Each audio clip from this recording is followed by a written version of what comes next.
Het jy geweet dat baie mense voordele misloop bloot omdat hulle dit nie doen nie? Verstaan die eia. Hierdie video sal die wesenlike aspekte van die eia en hoe dit jou regte beïnvloed ontrafel. Wanneer die eia op 'n stel feite toegepas word, is dit noodsaaklik om bevestig of die persoon 'n bydraer tot die WIF was. Identifiseer die spesifieke kategorie voordeel wat op die situasie van toepassing is, BIF. Werkloosheid weens aflegging, kraamverlof.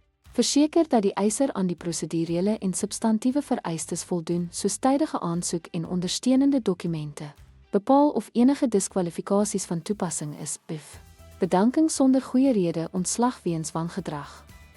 Byvoorbeeld, as 'n werknemer afgelê word en as 'n werksoeker geregistreer word, sal hulle kwalifiseer vir werkloosheidsvoordele, mits hulle binne 6 maande aansoek doen en nie andersins gediskwalifiseer word nie. Ten slotte, akkurate toepassing van eia-beginsels op individuele gevalle bevorder billike toegang tot voordele en handhaaf die wetgewende bedoeling agter die wet. Dankie dat u by ons aangesluit het.